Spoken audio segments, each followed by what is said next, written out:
Okay, A3060.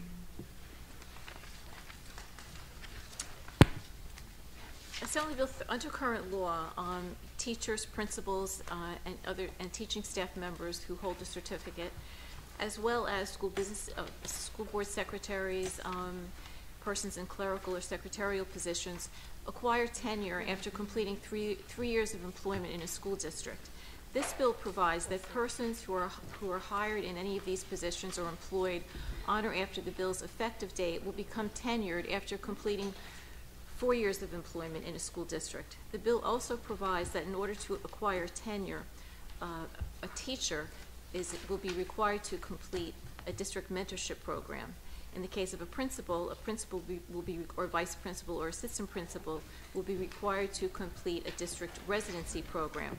The bill also provides that in order to acquire tenure, persons in these positions will be required to obtain an effective or highly effective evaluation in 2 annual summative evaluations.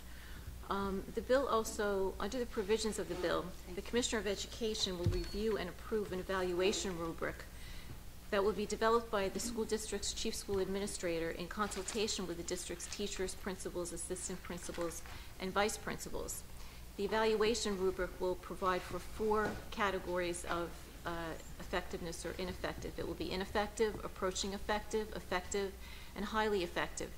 The bill lays out different factors that must be included in the standards that will be promulgated by the State Board of Education to be included within an evaluation rubric for persons in those positions.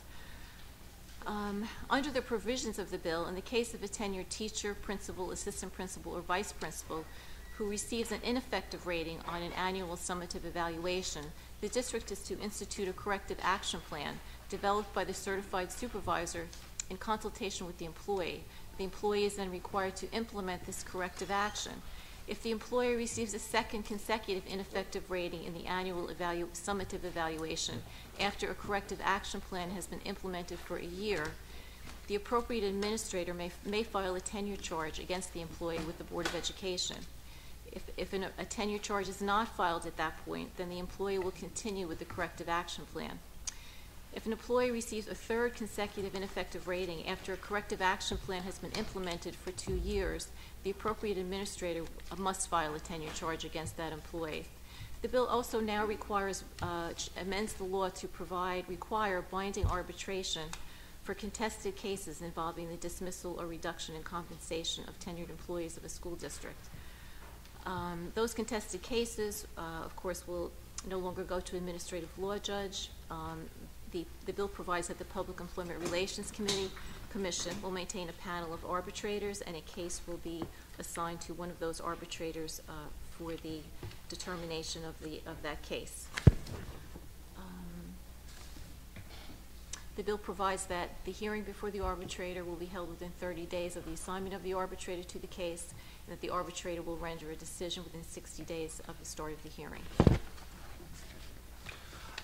During my 11 years down here in Trenton, I don't really think I've ever spent as much time on any topic as this particular one. People have come to refer to this as the tenure bill, and let me make it very, very clear. I am a huge advocate of tenure. I think abolishing tenure would be disastrous. We do not want to politicize our school system. As I always say, you don't want a hypothetical where a teacher is afraid to give the mayor's son a D for fear that his or her job may be on the line. However, all of us realize that every teacher that performs in front of a classroom, every principal, every school employee is not necessarily doing the best job they can. This bill puts in place a very clear, expeditious procedure where that individual would no longer be in front of the classroom or working for the Board of Education. It's fair, it's equitable, it's covered under PERC, which means there would be no cost to the districts, which is a factor that is very, very important. And I just am very, very happy with the finished product. However, it has not yet been voted on. Today I welcome all of your comments. There can always be floor amendments as we go forward, and I just really want to thank all of the stakeholders who came to the table with an open mind, teachers groups, school boards, principals and supervisors put their own individual territorial interests aside and came up with a product that they really all were involved in and to some degree can support. You never get 100% support for anything, but clearly I just cannot stress strongly enough how much I appreciate everybody's input. And with that, let's have some of the folks that want to testify. Debbie Bradley. Okay, Debbie. Good afternoon, everyone. I'm Debbie Bradley, Government Relations Director at the New Jersey Principals and Supervisors Association. We represent over 6,000 public school principals, assistant principals, and supervisory staff. And we bring a unique perspective to the legislation before you today because not only are we employees of a Board of Ed who will be covered by the new evaluation and tenure rules, we are also managers who will be implementing the new rules for teachers. We clearly have a strong stake in the legislation, and we want to begin by thanking Chairman Diegnan for his leadership in crafting this important legislation and in his inclusion of our association and all the diverse stakeholders on these issues. We believe that the resulting legislation before you today reflects the strength of his process and strong educational reform policy for New Jersey. In the context of the educational reform debates that are going on across the country, we are revamping what our schools teach, how we assess performance, what data we look at to inform key decisions, and how we can recruit the best people into our classrooms. And New Jersey is no stranger to this debate. In fact, through ongoing improvements to our data systems, through New Jersey Smart, our adoption of National Common Core standards, our leadership in a national consortium focused on developing model curriculum and assessments, and our focus today on educator effectiveness reforms, we are fully engaged participants in this laboratory of school reform as a state. As we consider sweeping changes to our educational system, we must keep in mind that New Jersey consistently outperforms the vast majority of states in many key areas of success. So our reform efforts should build on these successes, identify and address our weaknesses, and reinforce the strong work that we do in our schools. To that end, we applaud the bill sponsor for recognizing that evaluation reform is the most important reform lever being considered here today because it will assist every educator, regardless of their career stage, by informing and improving their practice. If evaluation is properly designed and implemented, we will be able to use it to diagnose the performance issues and needs at all levels of performance in every classroom, from the exceptional educator to those needing improvement. This is a significant departure from what we do today in many schools. There is wide variation across districts in terms of how we evaluate staff, and this reform movement will involve collaborative efforts, a strong investment in teacher and principal time, ongoing professional dialogue, and local investments in professional development to address student performance needs. And in our view, the rewards of enhanced teacher and leader evaluation will be well worth the effort. It will take some time to pilot, assess, and implement this fair system, but we think we're on the right track. We are therefore very thankful to see realistic timelines contained in the bill before you.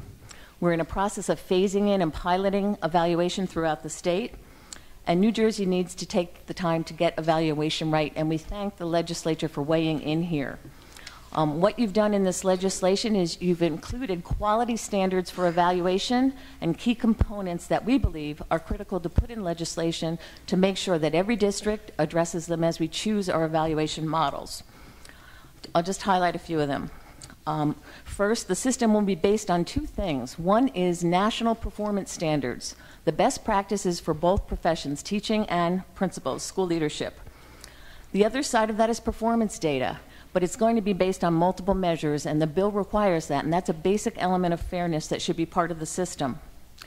Another key component is the system will be required to have 4 ratings categories, and if you remember back to discussions a year or two ago, a report issued called the Widget Effect, where we looked at the fact that every evaluation system seemed to come up with the same results, not distinguishing between performance among teachers.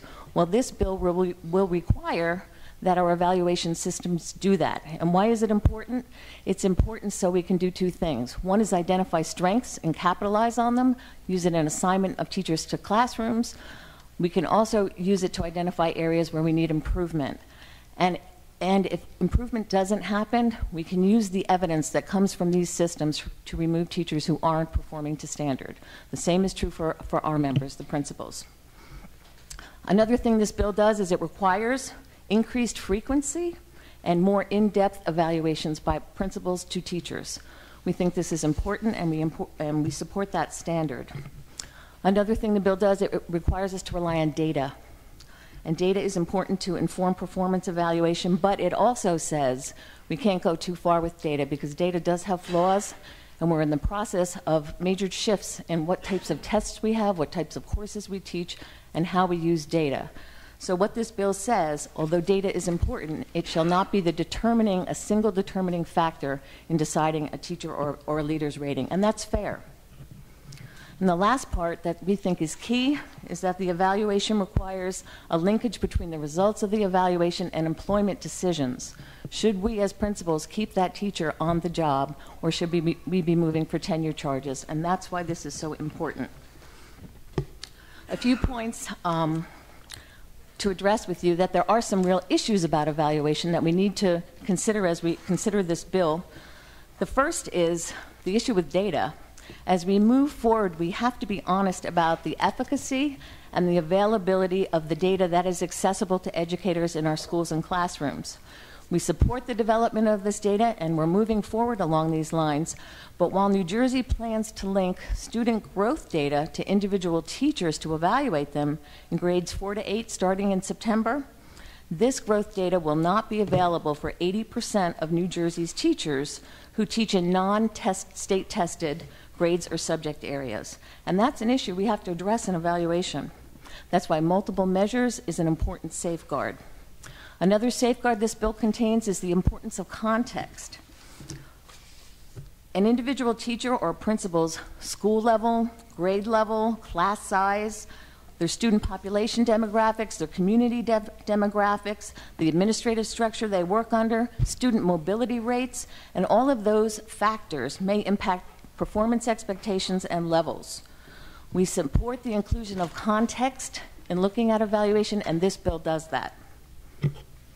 Lastly, an important piece of this is that the legislation ensures that qualified and trained supervisors who are licensed for this function actually perform staff evaluations, and that the appropriate line between evaluation and peer support is maintained.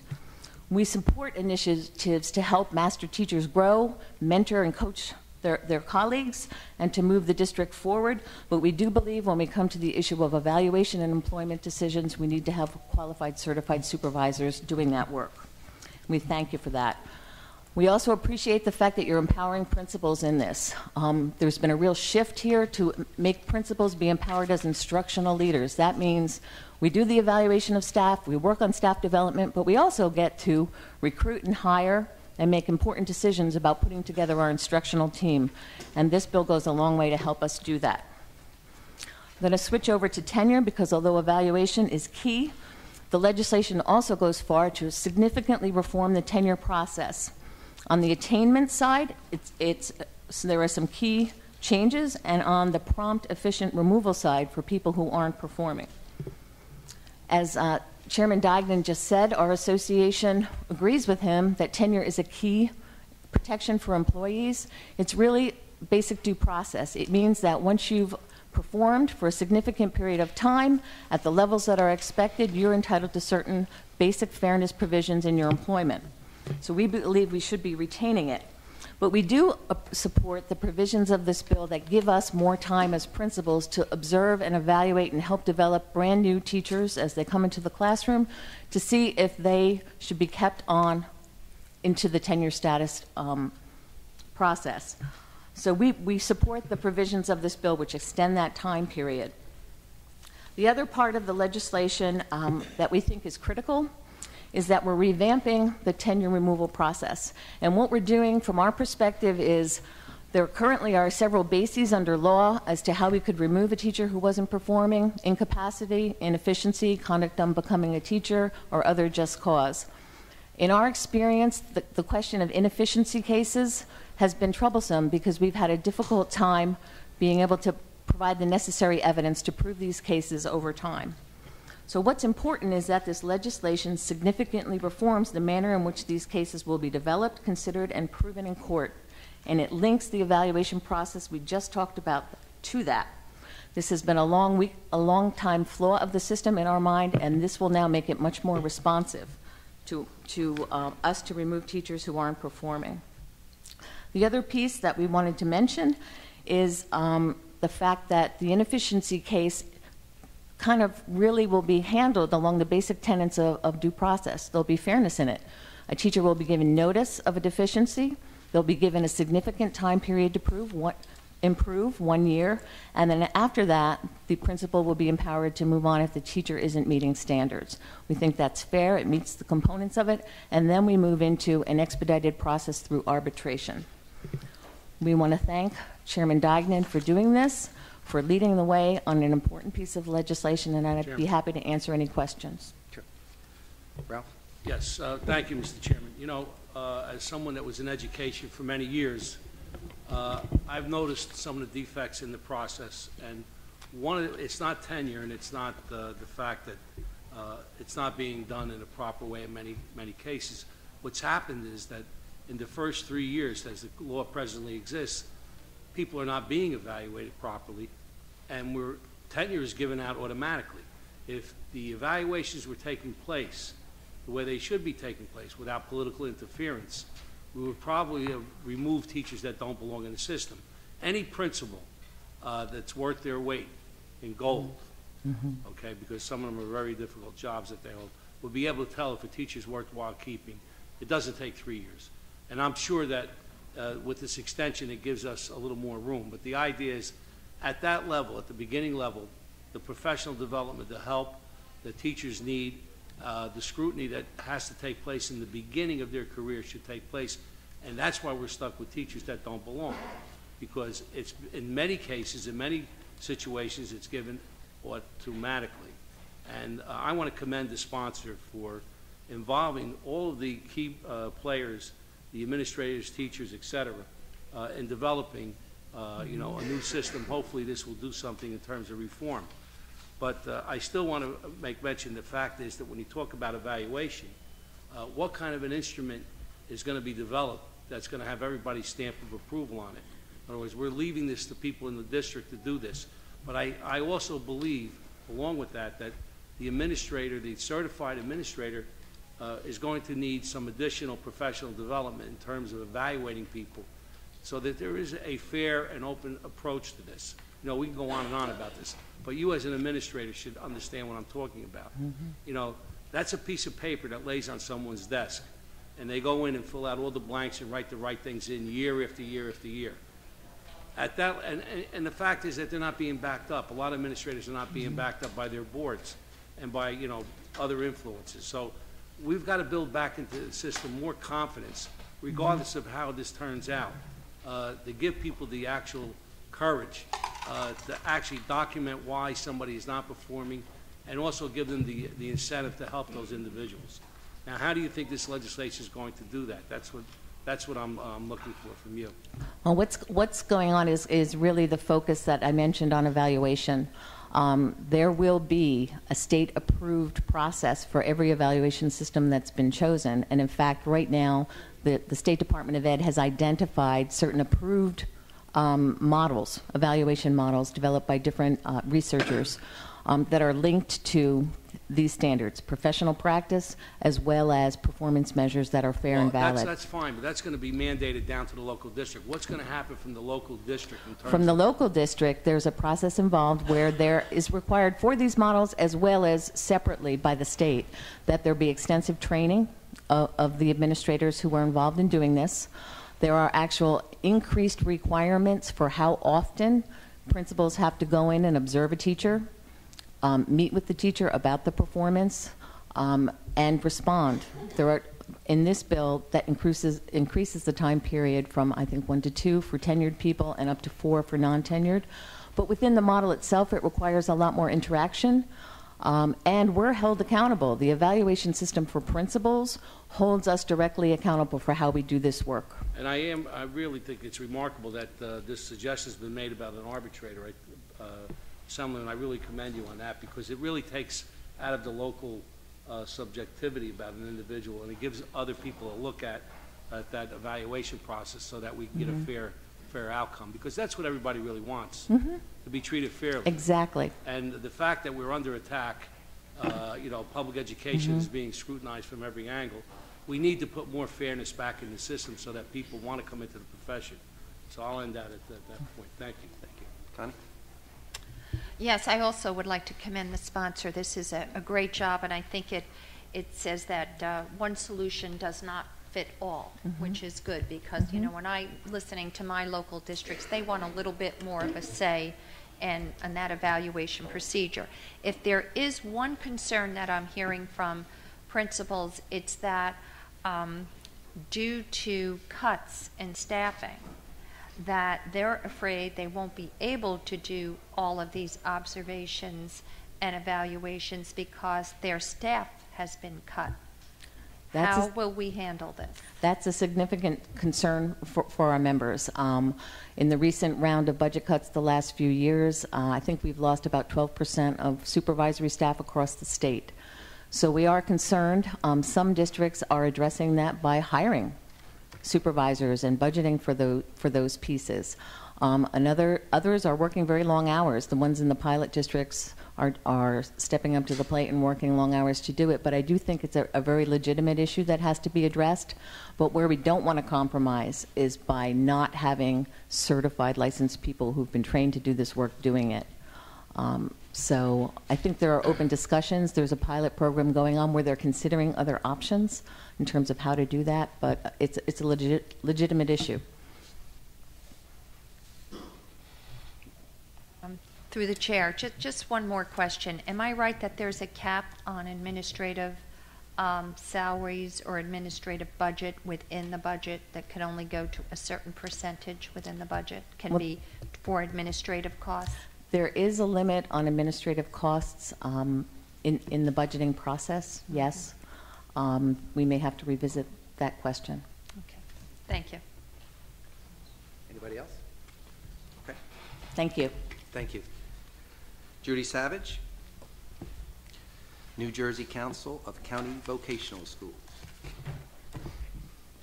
Thank you very much. Good afternoon, everybody. I'm Judy Savage, the Executive Director of the New Jersey Council of County Vocational Technical Schools. Appreciate the chance to say a few words about the bill that's before you today.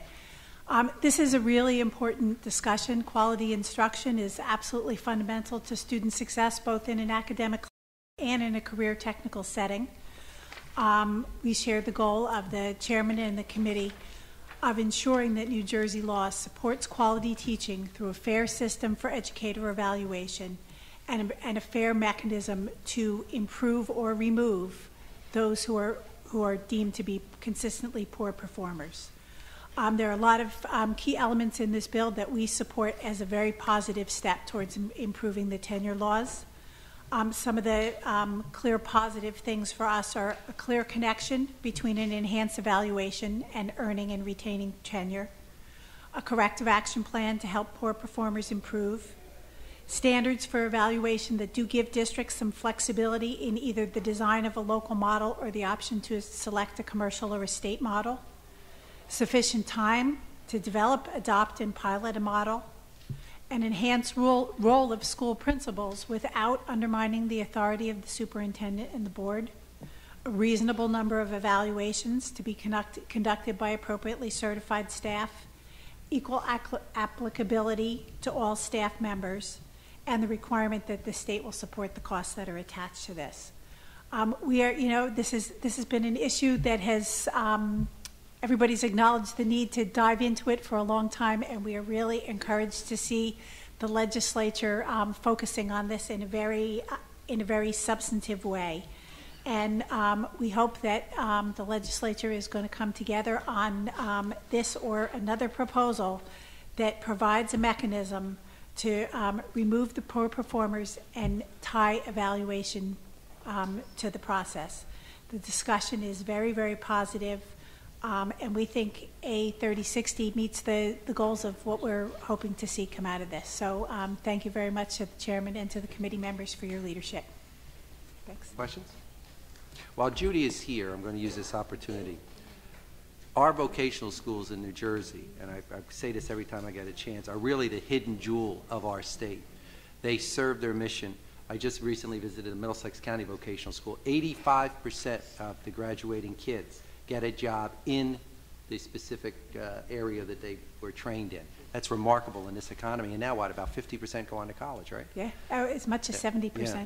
So, you know, for some reason, the vocational schools have always never really gotten the notice and appreciation that they should, but you guys do a terrific job. Well, and now more than ever with this economic challenges. Thank you for taking the time to say that. I appreciate it. Okay. Thank you very much. Next, Lynn Strickland. Garden State Coalition. I am Lynn Strickland, Director of the Garden State Coalition of Schools, and we're glad to be here to have this opportunity. We believe that tenure reform is needed and is an integral and very important part of moving quality education ahead in New Jersey's public schools. Tenure reform is very complex, and we recognize there are many relevant issues being sorted out right now. We are pleased that this conversation, still considered fluid and a work in progress in some respects, has gained steam, underscored by Chairman Dagman's efforts as sponsor of A 3060 to move tenure reform ahead. Seeking to balance overall improvement for the teaching profession with an effective system for evaluation is a laudable goal and objective at the same time. Here are a few of our thoughts on this right now. We're aware that, as I said, this bill is a work in progress, and I think there's a new draft that we haven't seen, so bear with me if I'm anachronistic here, but I hope not. The extension of tenure to 4 years for new hires with the initial residency year is a positive step. The degree of predictability of teachers' long-term prognosis in the profession can be directly related to the period of time non-tenured employees work before they are eligible for tenure. The longer an employer has to make this decision, the more information naturally becomes available for the employer to factor into the decision. Moreover, in addition to tenure protection for teachers, there's already in place a fair dismissal process that do not allow for discrimination based on age, salary, or other criteria that is not evaluative. Structured and upgraded mentoring is appropriate and fair. It doesn't, as Judy said, undermine the role of the superintendent and the Board of Education. Teacher evaluations are critical and need to be based on a range of items, including teacher creativity and student engagement in subject matter, and not just test scores alone. In order to be effective, evaluation criteria has to be as specific as possible, and measurement weights be defined as narrowly as possible. The more the evaluation technique is objective and straightforward, the less subjectivity may emerge due to gray areas that may require an eye of the beholder rather than, for example, a clear and grounded observation tool. People of good faith, for instance, can disagree about the negatives and positives of class size. Arbitration process is a key feature of the bill and one with which we have some discomfort. Consistent with New Jersey's pursuit of high-quality education, we suggest that the quality of the arbitrator pool should likewise be of the highest quality if you're going to move forward with that in the bill, and be held to high performance standards. Objectivity and balance in the arbitrator assignment will be critical. There are many other important features in this legislation that remain to be discussed, clarified, and hammered out. We are standing by, and thank you for your kind attention. I have some additional points that are more specific that are just at the bottom of this as an addendum. But that's the testimony for today, and there may be room for more in the future, near future. Thank you. Thanks. Mike Franchek, New Jersey School Boards. Thank you, Mr. Chairman, members of the committee. I want to make some general comments, and I'll turn it over to my colleague Barbara for some more specific details. First, I want to thank you for your efforts in moving this issue forward. I think at the outset I need to make it clear that the New Jersey School Boards Association has a long-standing policy that seeks to eliminate tenure as it currently exists in lieu of 5-year or somewhere in that time range renewable contracts. That being said, this legislation that we're considering today is movement in the direction that we obviously want to go, and we appreciate that. There's two general issues that I want to make before I turn it over to Barbara. The first is the legislation deals with the process, excuse me, by which tenure charges are adjudicated, and we appreciate the methodology that's incorporated. We've recommended some minor amendments to that, but I think in the context of expediting the process, once a tenure charge is filed, I think this will go a long way to moving that forward and making it happen more quickly. In the context of the other aspects of the legislation, obviously it makes some significant contributions to how the evaluation that leads to the question of whether tenure charges may be brought up to begin with are significant, and we reserve the right to make some additional comments on those, although we're generally supportive of what's in the legislation. I think the only other thing that I wanted to point out is that in the context of expediting the process by which the due process for tenure charges are adjudicated, it's noteworthy, but in the context of the way tenure charges can be brought, in the current context, under current law, after a corrective action plan is put in place, there's a 90-day turnaround, and a certified administrator can bring a person up on tenure charges within 90 days of that corrective action plan. In the context of this legislation, it extends the parameters to a period that's past a year, which may have the net effect of slowing down the front end of the process in the context of speeding in the back end. And we may make some additional comments on that, but I'll turn it over to Barbara now for some specifics on the bill itself. Okay, thank you. I just want to say thank you to everybody, and particularly you, Assemblyman, and Tom Lynch, and Nicole. It was wonderful to be able to have an opportunity to work with all of you. As you know, we're at New Jersey School Boards. We're a federation of 587 boards of education and 68 charter schools. We support the principles of this legislation, which requires one additional year to attain tenure for employees and seeks to streamline the process, which now is very lengthy, very costly, and because of that is a big encumbrance to tenure reform for boards of education. As Mike said, our association has called for the elimination of the current system of lifetime tenure for teachers and other instructional staff. We've had that position for over 35 years. Although the bill, as Mike said, seeks to shorten the time for the disposition of tenure, the tenure proceeding, it doesn't, we think, extend the time before which a district would be able to file a tenure charge. That is a significant concern for us. And so we had, at the end of the paragraph near the bottom, as Mike said, currently what happens is that if there is evidence of, through evaluation of inefficiency, a 90-day corrective action plan is set into motion for a board. And at the end of that 90 days, what our sense is, and what it is that we hear, is that usually that 90 days is quite sufficient for whatever the problem is to be rectified. With this legislation, what it does now is that it will require, instead of that 90 days, there will be a year corrective action plan in place. And we think that maybe that year isn't necessary, that the 90 days seem to do it.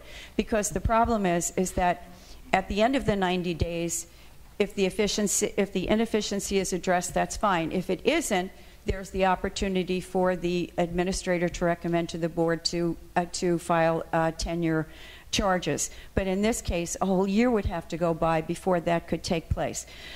So we suggested language at the bottom of that paragraph that would permit the board to file charges of inefficiency without having to wait for that year to go by. The other item that is a concern for us is the selection of the 24 people, the input to the selection of those people.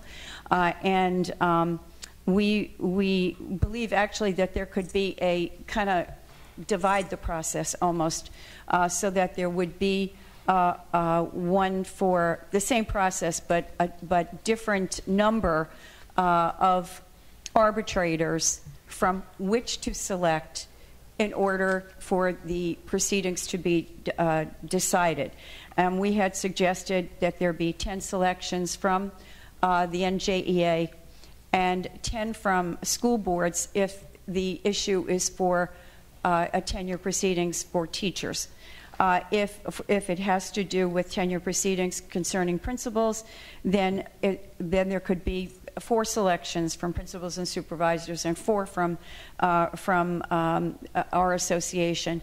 But the number doesn't matter as much as it is that there is an equal representation from labor and from the management side.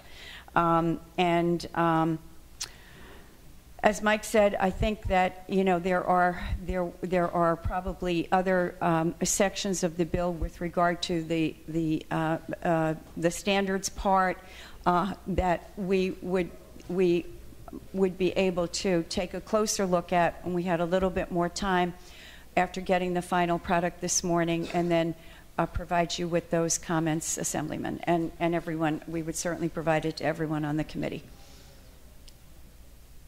And we thank you very much for the opportunity to participate and to comment before you today. Thanks, Mike. Thank you for your help in this process. Tom Dunn has submitted written testimony and is in favor and support of the bill, NJASA, and the last group asking to testify is Barbara Kashigian from NJEA. I don't know if Vince and Ginger will join, or not, or Ginger, whoever. Come on up. Good afternoon. My name is Ginger Gold-Schnitzer, and I'm the Director of Government Relations for the New Jersey Education Association.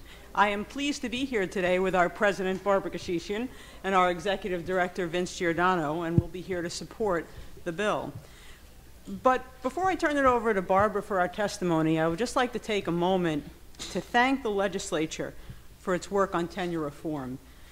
Tenure is a complicated and very misunderstood issue. For example, most people probably don't realize that only 4 out of every 10 new teachers who start in their district actually earn tenure.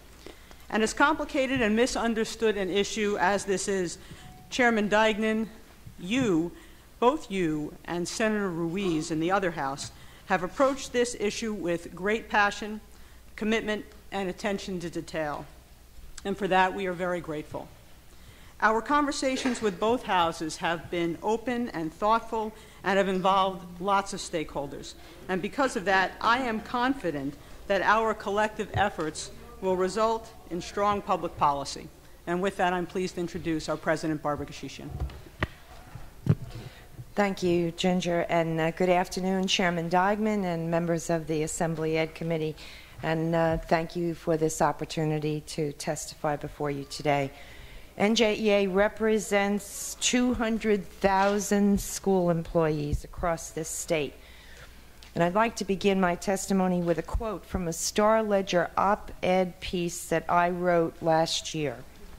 I said in that op-ed, "No one wants to keep ineffective teachers in New Jersey's public schools because students come first." The debate then gets much more focused and much more productive. How can we achieve that shared objective?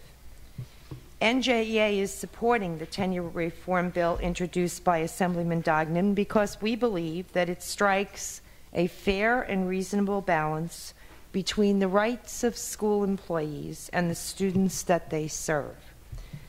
This legislation moves us in the right direction by making it harder to earn tenure and less expensive and time-consuming to remove teachers who are not performing well and who are unable to improve.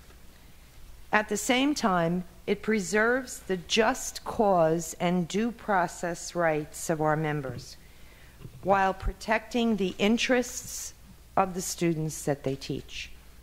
We are pleased to be part of this discussion, and we thank Assemblyman Deignan for his efforts to fashion progressive, effective tenure reform legislation.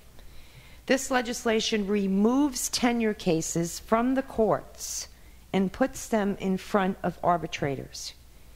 Cases will be resolved much more quickly and at a much lower cost. There will also be far fewer opportunities for either side to appeal an arbitrator's decision. This addresses the concern that many of us share about the length and the cost of tenure cases. And it should take away a reason districts often cite for their decision not to act when they believe a teacher is not performing up to acceptable standards. Under this bill, it will no longer take too long or cost too much to bring tenure charges. Protracted delay and expensive litigation do not serve the interests of school employees, parents, or the students in our public schools. Now, at the same time, it is imperative that New Jersey preserve due process. No school employee should be fired from his or her job without just cause and without the opportunity to have a fair hearing before a neutral third party.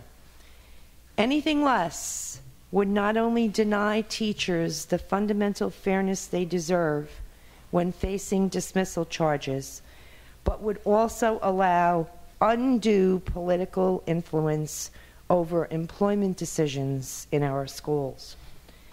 If the ultimate goal of education reform is to improve student learning, then tenure reform is only part of that equation. Employment decisions should be made on the basis of the overall performance of an employee. It is imperative that the evaluation system be strong, fair, and transparent. The evaluation system must accurately assess a teacher's effectiveness, which requires far more than tabulating how that teacher's students perform on certain standardized tests. New Jersey's evaluation system, as you know, is currently in flux. It would be far better to agree how teachers should be evaluated before we create a system outlining how they might possibly lose their jobs on the basis of those evaluations. Now, with that in mind, we must all continue to work together to ensure that the evaluation system that we ultimately settle upon is both educationally sound and reliable enough to make such momentous decisions about the careers of New Jersey's teachers. Now, we do have two suggestions for strengthening this legislation. First, any tenure reform should affect all public schools, including charters. Secondly, while this bill makes changes to tenure for all employees, it only changes the evaluation system for teachers, principals, vice principals, and assistant principals. NJEA believes that any changes should apply to all certificated staff. All certificated staff should be mentored in their first year and be subject to the same evaluation process. We look forward to working with Assemblyman Duignan to make this bill even stronger, and with any other legislators like Senator Ruiz who share our commitment to a fast and a fair and an efficient tenure system that serves the interests of our members, our students, and the public schools of New Jersey. Thank you, ladies and gentlemen, for allowing us this testimony today. Thank you, Chairman. Just wanted to take a moment to also express my appreciation to your efforts and to Senator Ruiz. I know that you've been working closely together, and to all of the groups that have testified so far, because I know that there has been a lot of time, effort, and honesty put into these negotiations. And I would remind people that that the discussions are ongoing and that we're working to make sure that we come up with something that actually does resolve the problems that have been identified, and that makes this process faster, fairer, less expensive. And the evaluation piece is critical. And, you know, I know that the pilots are ongoing, and I look forward to the pilots' completion and hearing from the districts that have participated, so that what we have is an evaluation system that actually works to improve outcomes for our kids, because they really are the focus here. Thanks.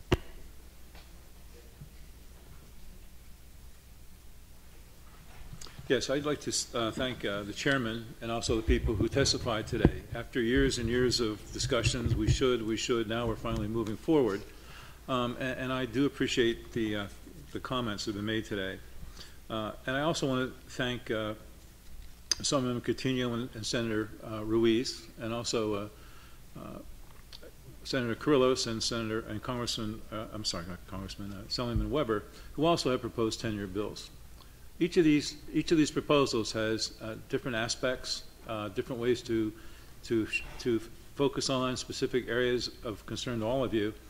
And I would hope today is just the beginning process. I don't know the schedule of where these bills are, when they're moving. I do know that we have 3 more voting sessions before we all go away until September or October. And I would hope, number one, these don't get rushed, but whatever proposal we finally do end up voting for is one that is a compromise between the best of all 3 proposals. And I think simply, I do appreciate we're talking today, and I don't mean any disrespect to the chairman, because certainly I know he's put a lot of work into this.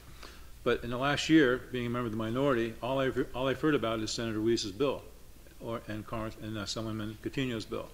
I'm very familiar with what they have proposed. This bill we just saw a day or two ago, and I think it requires a lot of work for us. I mean, a lot of work on our part to really look through these.